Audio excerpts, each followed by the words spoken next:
నమస్కారం. సాహితీ సౌరభం, కవితా వైభవం మా ఊరికి స్వాగతం, సుస్వాగతం.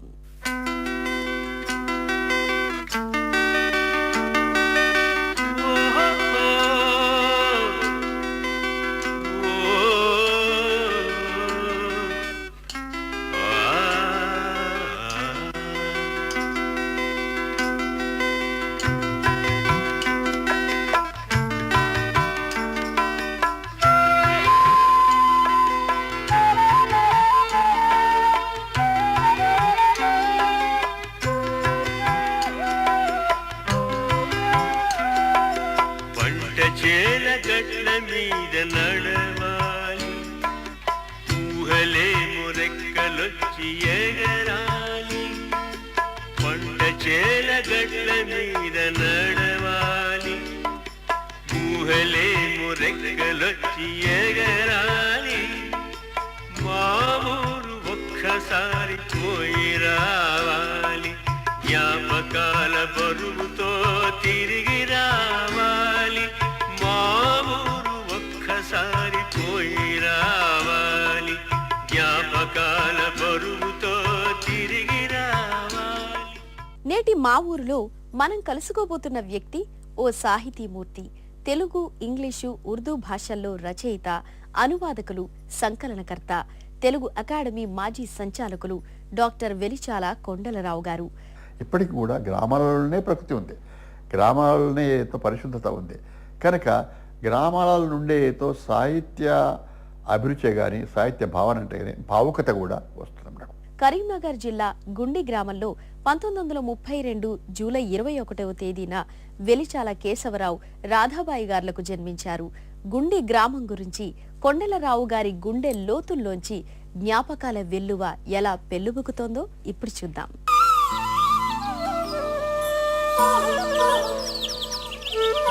ఒక పెద్ద ఊరు, ఆ రోజుల్లో పెద్ద ఊరుకు అనుబంధంగా కొన్ని చిన్న ఊళ్ళు ఉండేవి, వాటిని మదిరెలు అనేవాళ్ళు. అయితే మాకు దగ్గరి మదిర గోపాలరావుపేట కనుక మా ఊరిని గుండి గోపాలరావుపేట అని కూడా అంటారు. దానికి ఇంకొక కారణం కూడా ఉంది. గోపాలస్వామి గుడి మా గుండిలో ఉంది కనుక దీనికి గోపాలరావుపేట అని కూడా జోడించి గుండి గోపాలరావుపేట అనడం మామూలు. ఇది వెలిచాల కొండలరావు గారి స్వగ్రామమైన గుండి గోపాలరావుపేటలోని వేణుగోపాల స్వామి దేవాలయం. ఇది ఇప్పుడు శిథిలావస్థలో ఉంది, కూలిపోయిన దేవాలయం. ఒకప్పుడు గడిలో భాగంగా ఉండేది. గుండి గోపాలరావుపేట ఓ అందమైన ఊరు, విశాలమైన చెరువు, పక్కనే ఊరు. ఊరిలో విద్యార్థులకు చదువు నేర్పేందుకు జిల్లా పరిషత్ ఉన్నత పాఠశాల.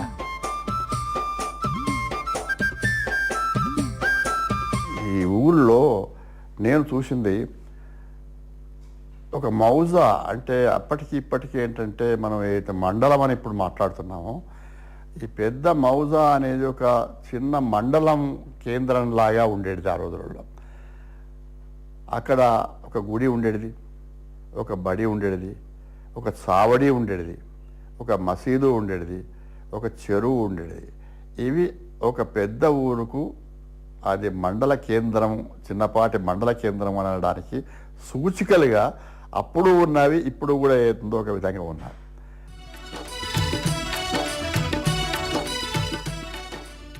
వెలిచాల కొండలరావు గారు ఎంకాం ఎల్ఎల్బి చదివారు. కరీంనగర్ జగిత్యాల సిటీ డిగ్రీ కళాశాలలో ప్రిన్సిపల్ గా, శాతవాహన స్నాతకోత్తర కళాశాల డైరెక్టర్ గా పనిచేశారు. భారత స్వాతంత్ర పోరాటంలోనూ, హైదరాబాద్ స్వాతంత్ర పోరాటంలోనూ స్వాతంత్ర సమరయోధునిగా పాల్గొన్నారు. వీరు కేంద్ర ప్రభుత్వ తామ్రపత్ర గ్రహీతలు కూడా. వీరే కాదు, వీరి తండ్రి కేశవరావు గారు కూడా కవి, పండితులు, జ్యోతిష్యులు, వ్యాపారవేత్త, ప్రముఖ రాజకీయవేత్త. తండ్రి గారి గురించి వీరేం చెబుతున్నారో ఇప్పుడు చూద్దాం. అతను ఆ రోజుల్లో ఒక 100 ఏళ్ల క్రితం ఏంటంటే జనరేషన్లో, అప్పటి జనరేషన్లో ధనవంతులు చాలామంది ఉండరు, భూస్వాములు చాలామంది ఉండరు, వతందారులు చాలామంది ఉండరు. కానీ ఈయనలాంటి విద్వాంసులు చాలా తక్కువ అంటే అరుదైన మనిషి. ఆయన స్వతహాగా బాగా చదువుకున్నాడు, కవి, పండితుడు, జ్యోతిష్ శాస్త్రం తెలిసినవాడు, రాజకీయాలు తెలిసినవాడు, వ్యాపార శాస్త్రాలు తెలిసినవాడు, చాలా ఏందో అనుభవం ఉన్నవాడు, చూడడానికి కూడా చాలా స్ఫురద్రూపి, ఆజానుబాహు మనిషి, బాగా ఉండేవాడు, హుందాగా గాంభీర్యంగా ఉండేవాడు. ఎంత హుందాగా గాంభీర్యంగా ఉండేవాడంటే మా నాయనగారు విశ్వనాథనారాయణ గారి లాంటి చాలా గొప్ప కవి సమ్రాట్ ఆయనే వారి కేదార గౌళ అనొక కావ్యాన్ని మా నాయనగారికి అంకితం ఇస్తూ కరీంనగర్లో అంటే గుండి గ్రామానికి చెందిన కేశవరావు అనేవారు ఒకరు ఉంటారు, ఒక ఉమరావు కలడు అని రాశాడు. ఆయన అంకితం ఇచ్చే పద్యంలో ఒక పద్యంలో ఏంటంటే ఈ ఉమరావు అన్న పదాన్ని వాడాడు. సత్యనారాయణ గారికి తెలుగు తెలియక కాదు, ఉమరావు అన్న పదం పారసీ పదం. ఒక పారసీ పదాన్ని అరువు అడకొచ్చుకొని మా నాన్నగారికి అంకితం పద్యంలో వాడాడంటే దానికి కారణం ఏంటంటే అంత హుందా అయిన, అంత గాంభీర్యమైన, అంత నొబిలిటీ ఉన్న మనిషి లేడు అని చెప్పడానికి కోసమై ఆ పదాన్ని వాడుకున్నాడు. ఆ కాలంలో 100 ఏళ్ల క్రితం ఏదో మా ఊరికి ఆయన కృష్ణా పత్రిక తెప్పించుకునేవాడు, ఆంధ్రపత్రిక తెప్పించుకునేవాడు, భారతి తెప్పించుకునేవాడు, ఇవన్నీ చదివేవాడు, మాతో చదివించేవాడు. పోతే భారతం, భాగవతం, రామాయణం అనేక గొప్ప గొప్ప పుస్తకాలు ఏతుందో మా ఇంట్లో ఉండేవి, మాతో చదివించేవాడు. ఆంధ్ర ఏరియా నుండి చాలామంది పండితులను రప్పించి మా ఇంట్లో వారం రోజుల దాకా ఉంచి వాళ్ళతో ఏదో మాకు పాఠాలు చెప్పించేవాడు.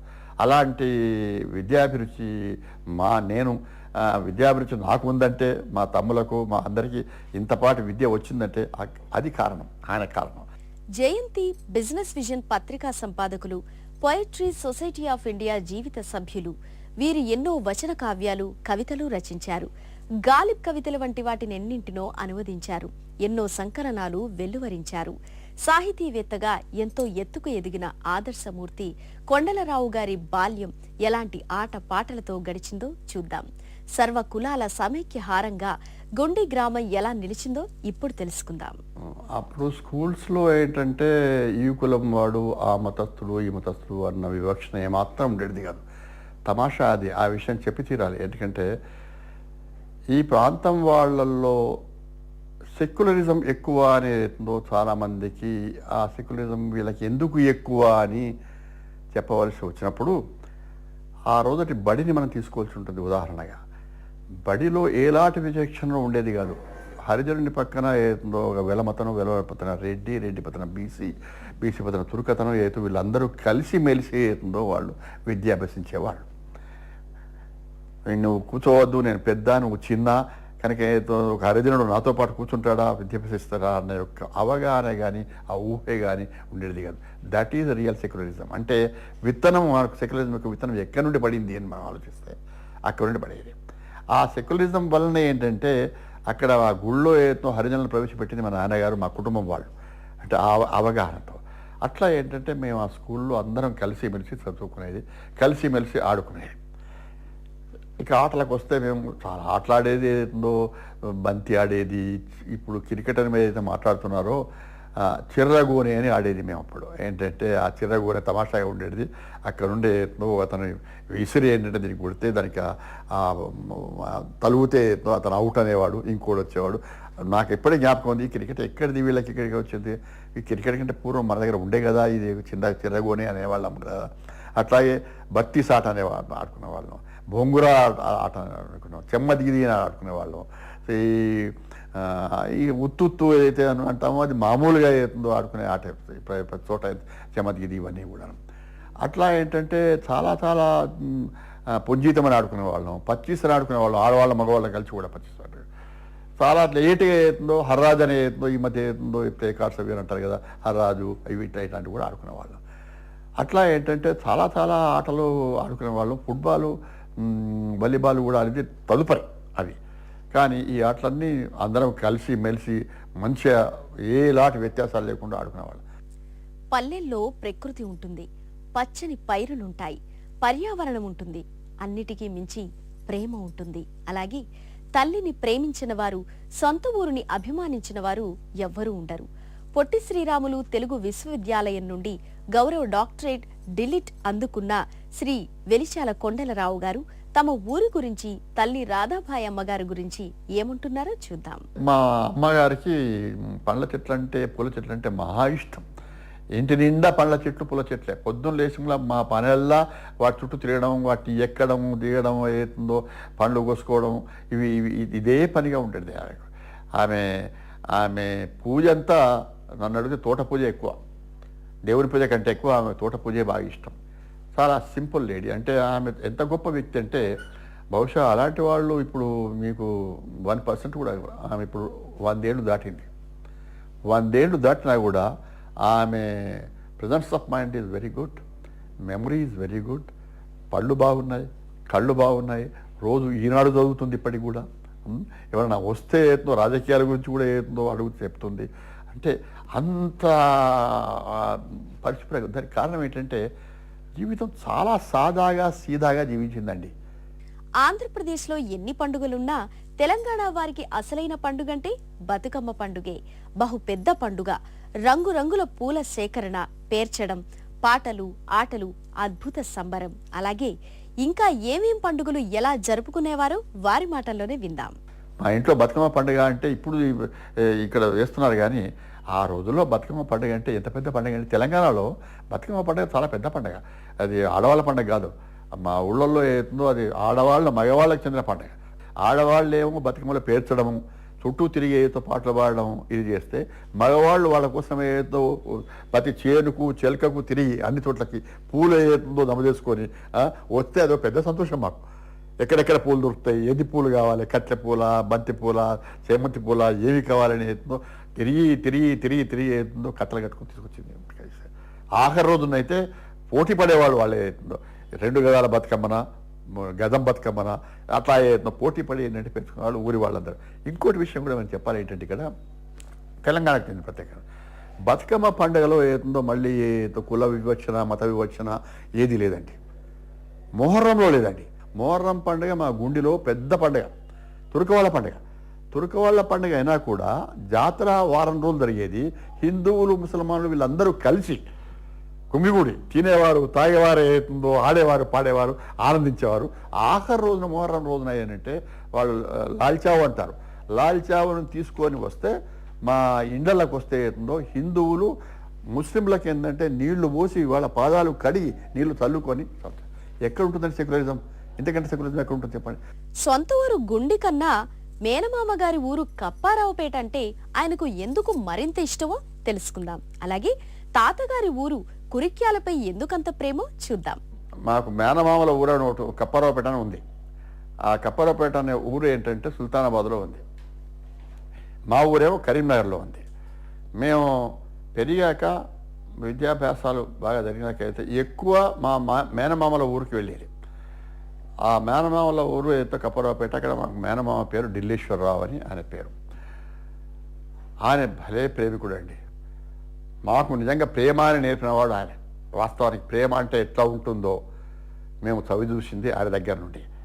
ఇక్కడికంటే మాకు అక్కడ స్వేచ్ఛ ఇక్కడ కొద్ది. ఇక్కడ మాకు తల్లిదండ్రుల దగ్గర ఎవరికైనా కొంత భయం ఎక్కువ కదా. అయితే అక్కడైతే స్వేచ్ఛ ఎక్కువ.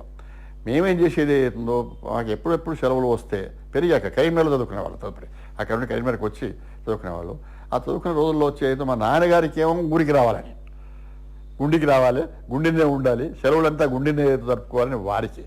మాకేమో ఇక్కడి నుండి పోయి కప్పలపట్నం పడితే బాగుంటుంది. ఎందుకంటే అక్కడ స్వేచ్ఛ బాగుంటుంది, ప్రేమ బాగుంటుంది. ఇక్కడ భయం ఎక్కువ, కాస్త కండిషన్స్ ఎక్కువ, ఇక్కడ హద్దులు పద్దులు ఎక్కువ, దబాయింపులు ఎక్కువ. కనుక ఏంటంటే మేము అక్కడికి పోయి గడిపేవాళ్ళం. అక్కడ బాగా సరదాగా ఉండేది మాకు.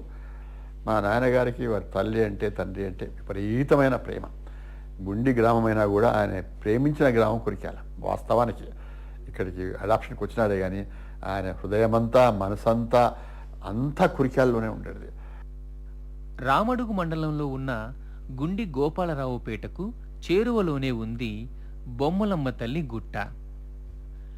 క్రీస్తు శకం 945 ప్రాంతంలో ఈ బొమ్మలమ్మ తల్లి గుట్టపై వెలిసిన మహిమగల తల్లి బొమ్మలమ్మ తల్లి. ఈ గుడి అతి ప్రాచీనమైనదని, కోరిన కోర్కెలు తీర్చే కల్పవల్లిగా భక్తులు భావిస్తారు. వెలిచాల కొండలరావు గారి తండ్రి గారు కీర్తిశేషులు వెలిచాల కేశవరావు గారు జన్మించిన గ్రామం కురిక్యాల. వారు ఇక్కడ పుట్టిన గుండి గోపాలరావుపేటకు దత్తత వెళ్లారు. అయినా వారికి కురిక్యాల అంటే ఎంతో అభిమానం, ఇష్టం. ఇది కురిక్యాలలోని ఆంజనేయ స్వామి గుడి. ఆపద మొక్కుల దేవుడవయ్యా ఓ అంజన్న, అద్దాల మేడలో వెలసినవయ్యా మా అంజన్న. ఆపద మొక్కుల దేవుడవయ్యా ఓ అంజన్న, అద్దాల మేడలో వెలసినవయ్యా మా అంజన్న. సింధూరా రూపంలో వెలసి ఓ అంజన్న, అందరి బంధువు నీవైనావో తండ్రి మా అంజన్న.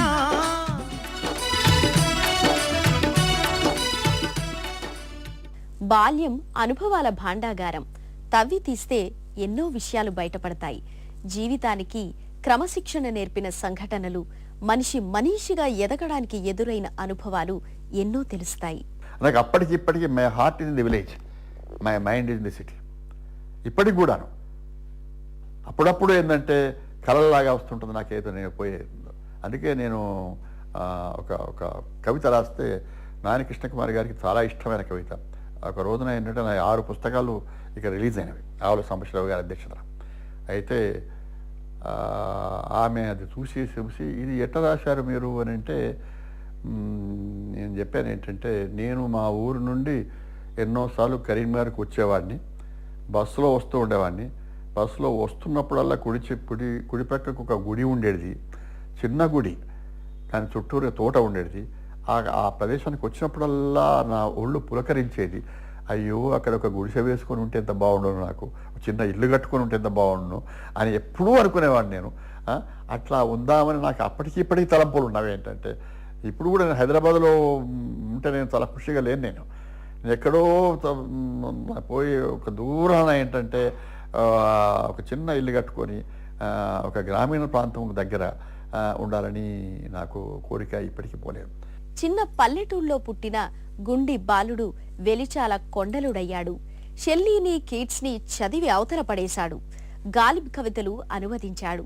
ఠాగూర్ గీతాంజలిని తెలుగుకీకరణ చేసి విశ్వనాథ పీఠాన్నే నెలకొల్పాడు. జయంతి పత్రికను వెలువరించాడు. ఈ రాకెట్ బుల్లెట్ల సాహితీ వెన్నీలాకాశంలో దూసుకుపోవడానికి వెనుక నిలిచిన చోదన శక్తి ఎవరో చూద్దాం. నా పైన ఇన్ఫ్లుయెన్స్, విద్యకు చెందిన ఇన్ఫ్లుయెన్సెస్, సాహిత్యానికి చెందిన ఇన్ఫ్లుయెన్సెస్ ఏవైతే వచ్చినాయో దానికి ప్రధానమైన కారణాలు మా నాయనగారే నాకు తండ్రి, నాయనగారే మాకు గురువు అని చెప్పవలసిన అవసరం ఉంది ప్రధానంగా. అట్లాగే మా తల్లిగారి నుండి నేను నేర్చుకోనివి చాలా ఉన్నవి, నేర్చుకోదలుచుకొని కూడా ఏందో నేను నేర్చుకోలేదానవి చాలా ఉన్నాయి. కొన్ని నేర్చుకునేటివి కూడా ఉన్నాయి. ఎందుకంటే ప్రకృతిని ప్రేమించడం ఎట్లా, చెట్టు చేరును ప్రేమించడం ఎట్లా, అండ్ పూలను ప్రేమించడం ఎట్లా, ఇవన్నీ ఏంటంటే మంచి గాలి, పరిశుభ్రత, చక్కగా ఉండడము, ఏంటంటే క్రమశిక్షణ అన్నది ఏమిటి అన్న విషయాలన్నీ, క్రమశిక్షణకు మా అమ్మగారిది పెట్టింది పేరు. ఇవన్నీ విద్యకు చెందిన విషయాలే. ఈ విద్యకు చెందిన విషయాలు, ఇలాంటి విషయాలన్నిటికీ ఒక సంస్కారం అనండి, సంస్కృతి అనండి, విద్యా సంస్కృతి అనండి, వికాస సంస్కృతి అనండి మాకు మా కుటుంబం నుండి, తల్లి తండ్రి నుండి ఎక్కువ వచ్చినాం. శరత్ సాహిత్యము, ఠాగూర్ సాహిత్యము, చలం సాహిత్యము, బుచ్చిబాబు సాహిత్యము, బంకిం చటర్జీ ఎన్ని చదివినామో లెక్కేలేదు అవుతుందో. ఆ రోజుల్లో తెలుగు పుస్తకాలు మొదటి చదివేది, ట్రాన్స్లేషన్స్ చదివేది చాలా వరకు. వాటి ప్రభావం నా పైన చాలా ఉంది, ఆ పుస్తకాల ప్రభావం. బడికి వస్తే స్కూల్లో మేము జాయిన్ అయినాక శేషాద్రి రమణ కవుల సార్ అని అతను తెలుగు చెప్పేవాడు, చాలా బ్రహ్మాండంగా చెప్పేవాడు. ఆయన చాలా గొప్ప కవి, చాలా గొప్ప సాహిత్యవేత్త. ఆయనే గౌతమరావు గారికి గురువు కూడా, ఆయన శ్రీరారెడ్డి గారి గురువు కూడా, ఆయన నాకు కూడా గురువు కూడా. తెలుగు వరకు వస్తే, తెలుగు భాషా సాహిత్యం వరకు వస్తే ఆయన వలన మేము చాలా స్ఫూర్తి చెందాం. భాషలు మేము నేర్చుకునే సరదా, ఆసక్తి ఉండేవి కనుక వచ్చినవి, వాళ్ళు అట్లా చెప్పినా కనుక వచ్చినవి, పుస్తకాలు అట్లా చదివినా కనుక వచ్చినవి. దేశభక్తి, కవితాశక్తి, సత్యాగ్రహం, కాలేజీలో ఉద్యమం, రహస్య జీవితం, దళాలతో సంచారం, గన్నులు పెన్నులు కలిసి పట్టుకోవడం, ఇవన్నీ ఎలా సాధ్యం? అదే వెలిచాల గారి అద్భుత జీవితం. నేను ఇక్కడ 7th August 1947 రోజున సత్యాగ్రహం చేశాను. నాకు అప్పుడు 16 ఏళ్ళు, రెడ్డి హాస్టల్లో ఉండేవాడిని. డాక్టర్ మెల్కోటే, రామానంద తీర్థ వీళ్ళందరూ సత్యాగ్రహం చేస్తే నాకు తెలిసి నేను కూడా వెళ్ళి అక్కడికి ఉండి వాళ్ళతో పాటు ఉంటే నన్ను కూడా పట్టుకెళ్ళేతో నేను జైల్లో వారం రోజులు ఉన్నాను, చెంచలగూడ జైల్లో. ఎన్నేళ్ళప్పుడు 16 ఏళ్ళప్పుడు. అటు తదుపరి ఏదో ఆ ప్యాట్రియాటిక్ స్పిరిట్ వలన అయితే పుస్తకాలు చదివినాం మేము, ఏ స్కూల్లోనైతే మేము చదివినాము, ఎవరైతే మాకు పాఠాలు చెప్పినారో వాళ్ళ పాఠాలు చెప్పడం వలన మాకు దేశభక్తి బాగా ఇమిడిపోయింది. దేశం ముందుకెళుతోంది, గ్రామం వెనుక్కుపోతోంది, సంస్కృతి సాంప్రదాయం చచ్చిపోతోంది, ఆధునికత రెచ్చిపోతోంది. మరి ఈ కూడలిలో మనకు పచ్చలైటు వెలగదా? బతుకుబండి ముందుకు సాగదా? ఊరు మళ్ళీ వెలగదా? అందంగా జీవించమని సందేశం ఇవ్వడానికి కోసమే సాహిత్యం. దాని కొరకు అందం అంటే ఏమిటో చెబుతాడు సాహిత్యవేత్త. చాలామందికి అందం అని మాట్లాడతారే కానీ అందం గురించిన లోతైన అవగాహన ఉండదు. అందం అంటే ఏమిటి, ఎక్కడ దొరుకుతుంది, ఎట్లా లభిస్తుంది అంటే కనుక నిజమైన అందం చూడాలంటే, కలుషితం కాని అందం చూడాలంటే మనం ప్రకృతికే వెళ్ళాలి. ప్రకృతి ఎక్కడ ఎక్కువ ఉంటుంది? మనకు గ్రామాలలో ఎక్కువ ఉంటుంది. ఎందుకంటే అక్కడ ఆర్టిఫిషియల్ లైఫ్ చాలా తక్కువ అయిందంటే, పొలాలు ఉంటాయి, చేనులు ఉంటాయి, చిలకలు ఉంటాయి, ఫలితాలు ఉంటాయి, చెట్లు చేమలు ఉంటాయి, గాలి ఏదో విస్తారంగా ఉంటుంది. ఈ సౌందర్యం ఏంటంటే మనకు కనబడుతూ ఉంటుంది. ఇవన్నీ ఏంటంటే ఇది ఈ సౌందర్య భావన ఒక గ్రామీణ భావన, ఒక వన భావన, ఒక నదీ జలాల భావన, ఒక సముద్రాల భావన, ఒక వెలుతురు సూర్యరశ్మి భావన. ఇదంతా ఏంటి? ప్రకృతి. ఈ ప్రకృతి అంతా విస్తారంగా దొరికేది మన గ్రామాలలో. అప్పటికైనా ఇప్పటికైనా గాలి దొరకదే. ఇక్కడ కాస్త దూరం వెళితే ఏదో పల్లెటూరుకు పోతే అమ్మయ్య ఇంత మంచి గాలి దొరికింది రా అనేది అంటున్నాము, అమ్మయ్య ఎంత మంచి నీళ్లు దొరికినాయని అంటే. ఇప్పటికీ కూడా ఇంత కాస్త దిగజారిపోయినా కూడా గ్రామాలు ఇప్పటికీ కూడా గ్రామాలలోనే ప్రకృతి ఉంది, గ్రామాలలోనే ఏదో పరిశుద్ధత ఉంది. కనుక గ్రామాల నుండే ఏదో సాహిత్య అభిరుచి కానీ సాహిత్య భావన అంటే కానీ భావుకత కూడా వస్తుంది మనకు.